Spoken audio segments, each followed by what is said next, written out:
बिस्मिल्लाहिर्रहमानिर्रहीम। Welcome to everything with siblings. कैसे हैं आप सब लोग? होपफुली आप सब ठीक होंगे।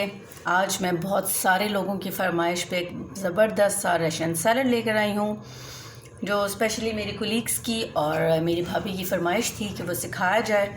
इन सबको मेरे हाथ का ये बना हुआ बहुत अच्छा लगता है, तो मैंने सोचा क्यों ना फिर सबको सिखाया जाए। ये मज़ेदार सा रशियन सैलड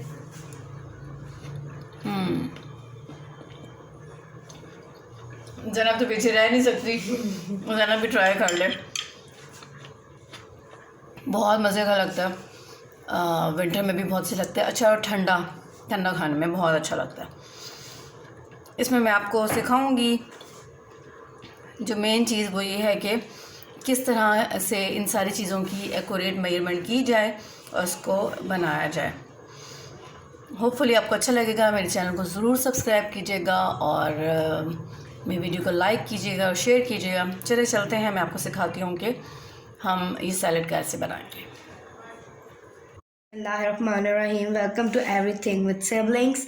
सो आज हम बनाने जा रहे हैं रशियन सैलड, जिसके लिए हमें चाहिए दूध, किशमिश, बंद गोभी, apple, macaronis, sugar, boiled potatoes and मटर, बादाम और अखरोट।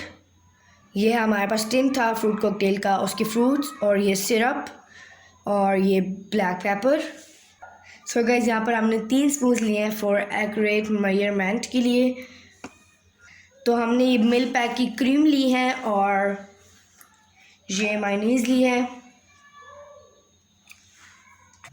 यहाँ पे हम लोगों ने एक्यूरेट मेजरमेंट करने के लिए कुछ चीज़ों की जो आपको समझ में ना आए, तो अपना फ्रूट कॉकटेल का टिन ही लिया है।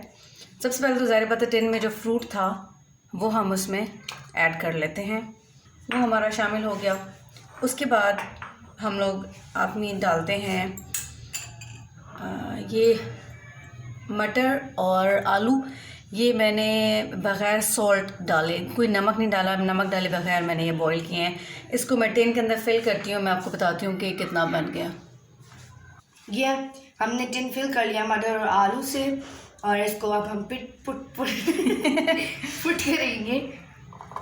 अच्छा, वैसे तो मैंने एक पूरा पोटैटो ही बॉईल किया था, मगर सिर्फ आपको एक्यूरेट बताने के लिए कि कितनी अमाउंट हमें डाली है। आप चाहें तो इसको ज़्यादा भी कर सकते हैं, मटर को थोड़ा सा कम भी कर सकते हैं, इसके इतना फिक्स नहीं होता। मगर क्योंकि ये मेरे हाथ से मेरी काफ़ी कुलीग्स वगैरह ने खाया हुआ, तो वो पूछ रही होती हैं एक्यूरेट, तो इसलिए मैंने उनके लिए सारा कुछ किया है। उसके अलावा यहाँ पे जो मैकरोनी है, इसको भी मैं एक टिन में फिल कर लेती हूँ। हमने एक टिन में मैक्रोनी ले लिया, अब हम उसके अंदर डालेंगे।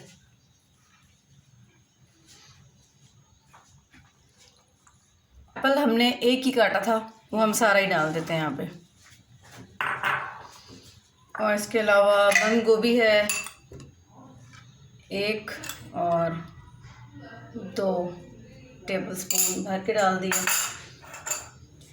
फिर इसके बाद हमारे पास ये हैं आलमंड्स और बादाम। ये आप पहले मोटा मोटा काट लेते हैं।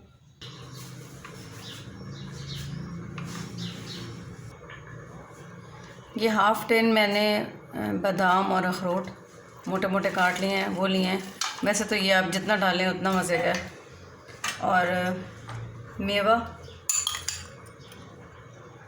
ये एक बड़ा जो डोंगे वाला चम्मच होता है वो भर के, ये तो आप जितना डालेंगे उतना मज़े का लगेगा। अब जो हमने मेजरमेंट करनी है वो इन बाकी सारी चीज़ों की करनी है। चीनी, काली मिर्च, दूध, सिरप, क्रीम और मायोनीज़ इनकी। अच्छा, इसमें यह है कि अगर आप सिरप डालेंगे तो फिर आप दूध कम डालेंगे, या अगर आप दूध ज़्यादा डालेंगे तो फिर आप सिरप नहीं डालेंगे।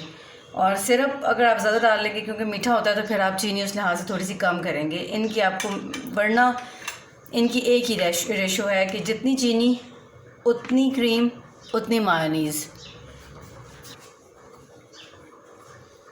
यहाँ पे मैं अगर क्रीम डालती हूँ 1 ही डोंगे वाला चम्मच,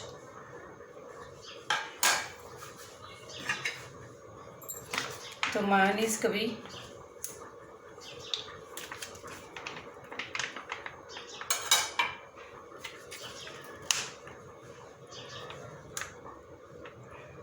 एक ही डोंगे वाला चम्मच डालूँगी। और उसके बाद चीनी बस उतनी होगी, मगर इतनी ये फुल नहीं होगी, ज़रा लेवल पे डोंगे वाले चम्मच की। ये एक इसकी एक्यूरेट रेशो है, आप इस रेशो से चलेंगे। और इसके साथ ही दूध जो है वो भी 1 ही ये चम्मच।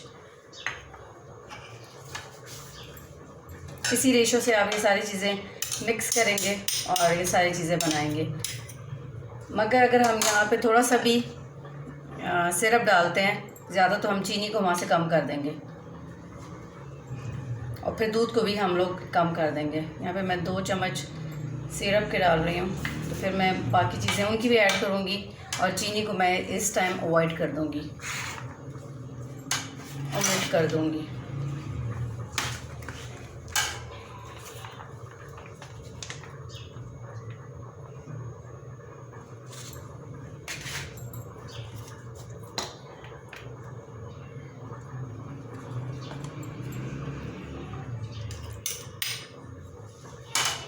और ब्लैक पेपर इस सारी क्वांटिटी में वैसे टेस्ट भी कर लेंगे, मगर 1 टीस्पून जो है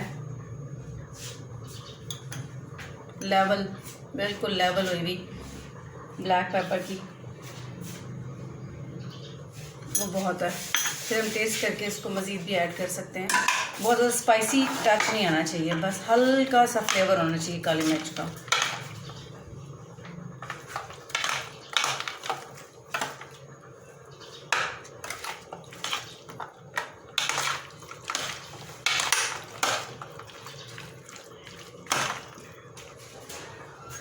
अच्छा, हम इसको टेस्ट करके देखते हैं।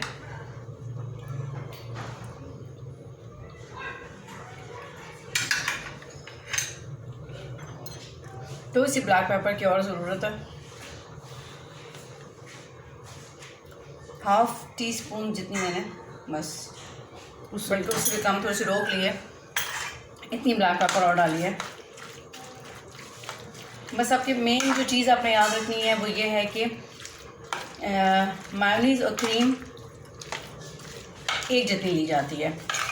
हाँ, कई लोग ऐसे भी करते हैं कि मायोनीज़ को डबल और क्रीम को सिंगल कर लेते हैं। उससे ये होता है कि थोड़ा सा रशियन सैलेड का हैवीनेस जो है वो कम हो जाता है। आप इस तरह से भी कर सकते हैं, मगर जो एक्यूरेट चीज़ है वो ये है कि जितनी मायोनीज़ उतनी क्रीम, उतनी चीनी और उतना ही दूध। अगर दूध नहीं सिरप डालेंगे तो फिर दूध को कम कर देंगे, क्योंकि हमने इसको ज़्यादा लिक्विफाई नहीं करना होता। जो लिक्विड चीज़ ज़्यादा जल जाएगी तो फिर ये मेल्टेड और लिक्विड की तरफ चला जाएगा, वो हमने नहीं करना होता। और सिरप डालेंगे तो सिरप मीठा होता है तो हम चीनी कम कर देंगे। पेपर के टेस्ट को आप अपने फ्लेवर के हिसाब से भी एडजस्ट कर सकते हैं। स्ट्रॉन्ग नहीं होना चाहिए, बस बेसिकली पेपर के फ्लेवर को स्ट्रॉन्ग नहीं होना चाहिए, ठीक है। होपफुली आपको मेजरमेंट और हर चीज़ समझ आ गई होगी। तो हम इसको सर्व करते हैं और अगेन ट्राई करते हैं। ये हमारा मज़ेदार सा रशियन सैलेड बिल्कुल रेडी है और आप इसे ज़रूर ट्राई करिएगा। होपफुली आपको अच्छा लगेगा। सो टेक केयर, अल्लाह हाफिज़ and do subscribe my channel.